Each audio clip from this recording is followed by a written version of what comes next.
punta dito sa chapter 980, mag-recap nga muna tayo sa nangyari last chapter. Dito nga sa last chapter, finally, nakita na rin natin si Kanjuro at kasama pa nga rin niya si Momonosuke. At nakita nga rin natin yung appearance ng Flying Six Headliners sa harap ni Kaido. At dito, pinapahanap niya nga yung anak niyang si Yamato sa kanilang anim. Dahil may malaki nga daw siyang i-announce regarding sa anak niya.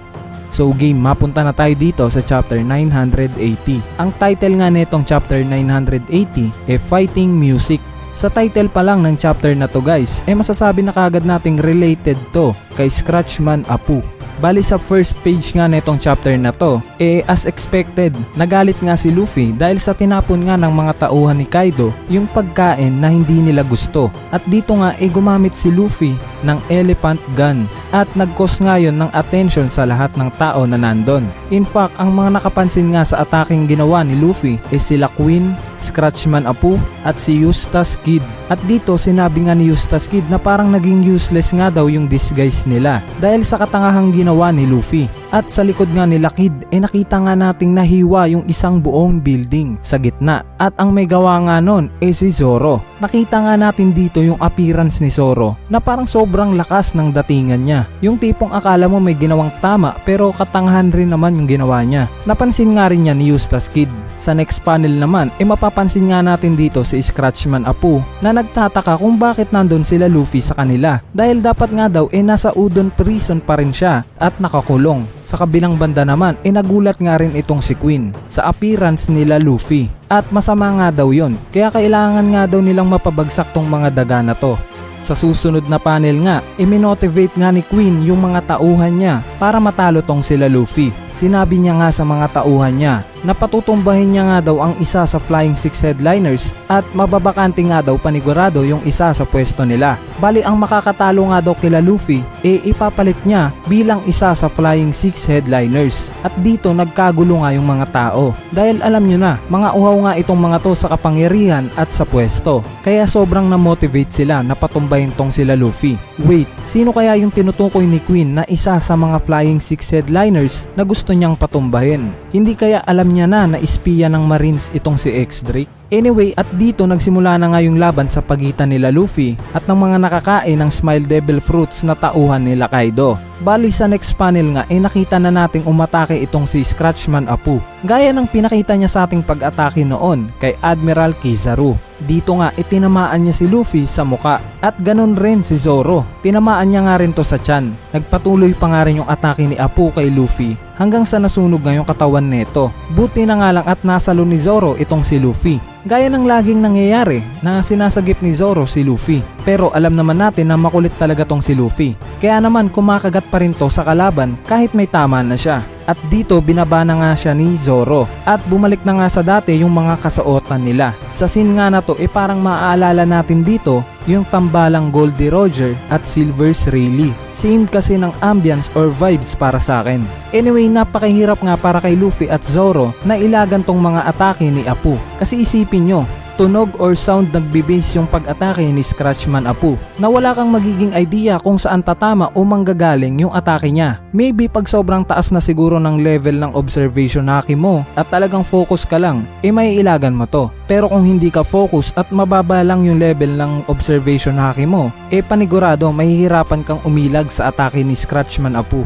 Sa kabilang banda naman makikita nga nating sobrang ganda ng pasok netong si Eustace Kid. Nakita nga natin sa atake na to ni Eustace Kid kay Apu na parang buhos na buhos nga yung buong galit niya dito. At sinabihan niya nga tong backstabber dahil alam naman natin natuta na ni Kaido si Apu bago pa lang siya maipag-alyansa kila Hawkins at Kid, di ba? Kaya ramdam na ramdam ko yung galit dito ni Eustace Kid. Pakiramdam kasi ni Kid talaga na naisahan siya netong si Apu. Nakita nga natin yung ginawang atake dito ni Kid at tinawag niya nga tong Punk Gibson. So trivia muna tayo guys. Yung Gibson nga isang brand ng gitara. At ang hobby nga netong si Eustace Kid ang pakikinig ng music. At obviously, yung punk nagre-refer siguro sa punk rock. Kaya siguro nag-come up si Oda sa tawag na Punk Gibson. Anyway, sa atake nga na to, hinatak niya dito yung lahat ng mga metal sa paligid niya. At bumuo nga siya ng isang malaking kamao na similar sa elephant gun ni Luffy. At dito, pinipin niya nga si Apu. Wait, may napansin lang ako dito sa atake na ginawa ni Eustace Kid. Kapansin-pansin nga dito yung number sa ginawang malaking kamao ni Kid. At ito nga yung number 865.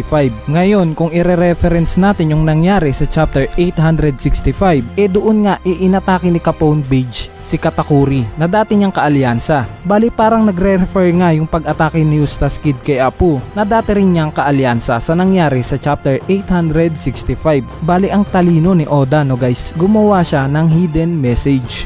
All in all, napaka-solid na itong chapter na to guys dahil puro nga action yung nakita natin. At ang saya lang para sa akin na nakita natin ulit na makipaglaban itong nakakatuwang si Scratchman Apu. Dahil last time pa nga natin siyang nakitang lumaban kay Admiral Kizaru pa. At maganda nga yung pinakita niya doon, 'di ba? In fact, nahati niya nga yung katawan ni Admiral Kizaru sa gitna. At gusto ko lang bigyan ng pansin dito yung huling part na ginawa ni Eustace Kid. Kasi parang nalipat nga sa kanya yung spotlight sa huli.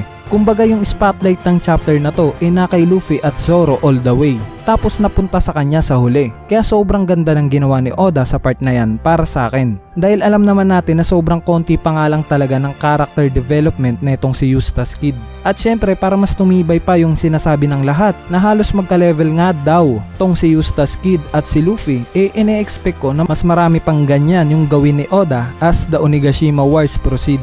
So prediction naman tayo sa susunod na chapter guys. Tingin ko nga sa next chapter, mas magiging ma-action pa yung mga susunod na mangyayari. Maybe yung buong Straw Hat Pirates makakasama na itong sila Luffy at Zoro. Dahil nakita nga natin sa last chapter na sinundan ng Straw Hat Pirates sila Luffy. At baka dito rin natin matunghayan yung laban sa pagitan ni Luffy at Queen.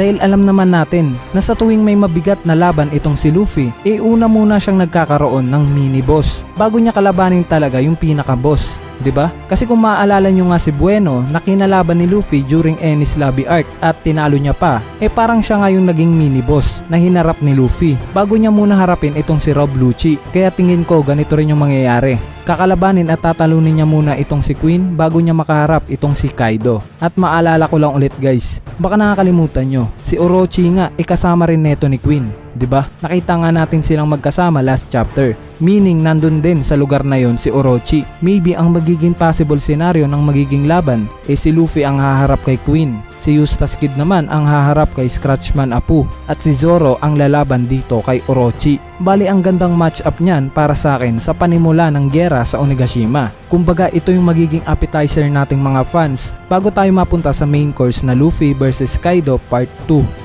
And that's it. Yan ang chapter review natin sa latest chapter ng manga na chapter 980. And paalala ko lang guys malaki nga ang possibility na hindi ilalabas ang chapter 981 next week. So possible na next week na naman i-release itong chapter 981. At kung sakaling na-enjoy mo naman tong chapter review natin, huwag ka nang mahiyang pindutin yung like button. Dahil napakalaking tulong na nga niyang like mo para sa ating channel. At syempre wag mo na rin kalimutang pindutin yung subscribe button para lagi kang updated pag may bago tayong upload na video. So yun lang, peace!